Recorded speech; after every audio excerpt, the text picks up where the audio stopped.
2 দিন আগে হিসাব করে দেখলাম ফেসবুকে 131টা ভিডিও হয়েছে। তবে পেজ থেকে দেখলাম যে ইউটিউবে সাবস্ক্রাইবার অনেক আগায় গেছে। 131টা ভিডিও করা কিন্তু মুখের কথা না। 131টা ভিডিও করতে আমার কত দিন যে লাগছে আর কত সময় যে এডিট করতে হয়েছে। আসসালামু আলাইকুম, সবাই কেমন আছেন? আশা করি সবাই অনেক অনেক বেশি ভালো আছেন। আপনাদের দয়া আমিও অনেক বেশি ভালো আছি। আজকে কথা হবে একটু লং টাইম, কারণ এই কথাগুলো আমি লাইভে বলার চেষ্টা করছিলাম, কিন্তু নেট কানেকশনের প্রবলেমের কারণে আমি কথাগুলো লাইভে বলতে পারছি না, সেহেতু ভিডিও আকারে কথাগুলো বলবো। আজকে কথা হবে স্টেপ বাই স্টেপ, তো কথা খুব সাজানো। আপনারা ধৈর্য সহকারে ভিডিওটা শেষ পর্যন্ত দেখেন। শুরুতেই আমরা যে বিষয়টা নিয়ে কথা বলবো সেটা হলো টিকটক।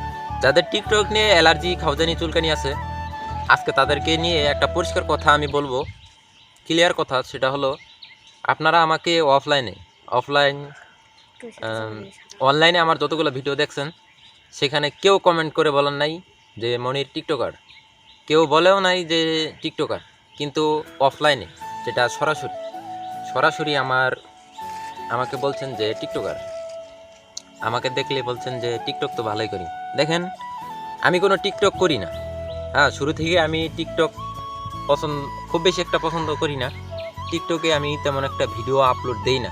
মানে টিকটকের ভিডিও আপলোড দিই না। টিকটকে ভিডিও আপলোড দেই, ঠিক আছে, কিন্তু আমি যেই ভিডিওটা ফেসবুকে, ইউটিউবে আপলোড দেই, ওইখান থেকে কিছু অংশ কাটার পর ওই ভিডিওটা আমি টিকটকে আপলোড দিই। কিন্তু টিকটকের যেই ভিডিও, পার্মানেন্টলি যেই ভিডিওটা টিকটকে ছাড়ার দরকার, সেই ভিডিওটা আমি টিকটকে ছাড়ি না। তবে হুট করে আমাকে টিকটকার বলতে পারেন না অফলাইনে, কিংবা আপনি অনলাইনে যখন দেখবেন তখন টিকটকার আমাকে বলতে পারেন না। যেটা আমি ক্লিয়ার করে দিলাম যে আমি প্রফেশনাল কোনো টিকটকার নই। টিকটকে আমি তেমন ভিডিও ছাড়ি না। তো আমি যেগুলা ভিডিও ফেসবুকে, ইউটিউবে আপনারা দেখেন, সেটা কন্টেন্ট। আর ফেসবুকে টিকটক দেখা যায়, ফেসবুকের ভিডিও দেখে আমাকে বলবেন যে টিকটক ভালো করি, সেটা টিকটক না ভাই, সেটা হলো কন্টেন্ট। আজকে থেকে একটা বিষয় ভালো করে বুঝবেন, যে যেই ভিডিওগুলো আপনারা ফেসবুকে কিংবা ইউটিউবে দেখেন, সেটা হলো কন্টেন্ট, সেটা ফানি কন্টেন্ট। আর সেই ভিডিওগুলো যেগুলো আমি কাটা টিকটকে ছাড়ি, সেটাকে বলতে পারেন যে আপনি টিকটক। তো এই বিষয়ে আমার কথা বলা ক্লিয়ার।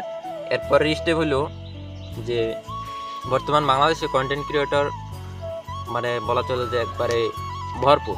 অনেক কন্টেন্ট ক্রিয়েটর আছে, আমিও একজন কন্টেন্ট ক্রিয়েটর। আমি জানি কেউ আমাকে এখন পর্যন্ত স্বীকৃতি দেয় না আমি কন্টেন্ট ক্রিয়েটর। যে আমার সাহস আছে, এটা পরে কথা বলতেছি, যে একজন কন্টেন্ট ক্রিয়েটরের অনেক দায়িত্ব থাকে, অনেক কাজ থাকে।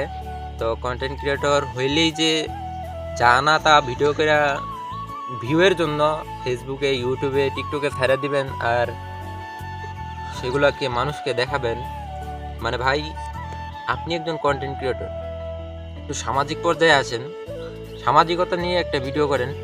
যে ভিডিওটা আপনার সমাজ, আপনার দেশ, আপনার রাষ্ট্র সাপোর্ট করে না, ওই রকম ভিডিও আপনি কেন বানাবেন ভিউয়ের জন্য? আমি ইচ্ছা করলে ওইরকম ভিডিও দিনে 2টাও ছাড়তে পারতাম। আপনার যেই সমস্ত ভিডিওগুলো ছাড়েন, যেটার কোনো মানুষ ওই ভিডিও দেখে হাসেও না, কোনো কিছু শিখেও না, জাস্ট আপনার ওই পাগলামি দেখার কারণে আপনার ভিডিওতে ভিউজ আসে। তো আমি একজন কন্টেন্ট ক্রিয়েটর, আর আমার অনেক দায়িত্ব এবং কাজ আছে, যার কারণে আমি বাইরেও অনেক পরিমাণ ব্যস্ত থাকি, নিয়মিত ভিডিও ছাড়তে পারতেছি না। যে 4 দিন 5 দিন পর আমাকে ভিডিও ছাড়তে হয়। 2 দিন আগে হিসাব করে দেখলাম ফেসবুকে 131টা ভিডিও হয়েছে, আর ইউটিউবে হয়েছে 91টা। তো ইউটিউবে 40টার মতো ভিডিও শর্ট আছে, কারণ ইউটিউব থেকে আমি কিছু ভিডিও কপিরাইটের সমস্যা আসছিল, ওই ভিডিওগুলো আমি ডিলিট করে দিয়েছি। আর ইউটিউব চ্যানেলটা আমার কিছুদিন পরে খোলা হয়েছিল, যার কারণে ইউটিউবে ভিডিও একটু কম, আর ফেসবুক পেজে একটু ভিডিও বেশি। ফেসবুক পেজ থেকে এখন পর্যন্ত কোনো ভিডিও আমি ডিলিট করিনি, যার কারণে পেজে একটু ভিডিও বেশি। তবে পেজ থেকে দেখলাম যে ইউটিউবে সাবস্ক্রাইবার অনেক আগায় গেছে, পেজের থেকে পেজে তো ফলোয়ার, আর ইউটিউবে সাবস্ক্রাইবার অনেক বেশি। তো 131টা ভিডিও করা কিন্তু মুখের কথা না। 131টা ভিডিও করতে আমার কত দিন যে লাগছে, আর কত সময় যে এডিট করতে হয়েছে, আর কত সময় যে আমাকে ভিডিও ছাড়তে হয়েছে, এটা বলার মতো। যারা ভিডিও করে একমাত্র তারাই বুঝবে যে একজন কন্টেন্ট ক্রিয়েটরের কী পরিমাণ চাপ থাকলে 131টা ভিডিওর পরও যে সাবস্ক্রাইবারের কোনো ধাক্কা নাই, মানে খুবই কম। আর আমিও মন থেকে তেমনভাবে কোনো চেষ্টা করি নাই। যদি মন থেকে চেষ্টা করতাম তাহলে এর আগেই অনেক ভালো পজিশনে আগায় যেতাম।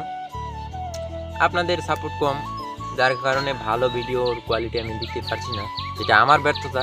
যদি ভালো ভিডিও দিতে পারতাম তাহলে এতদিনে আরও অন্য লেভেলটা আরও হাই থাকতো।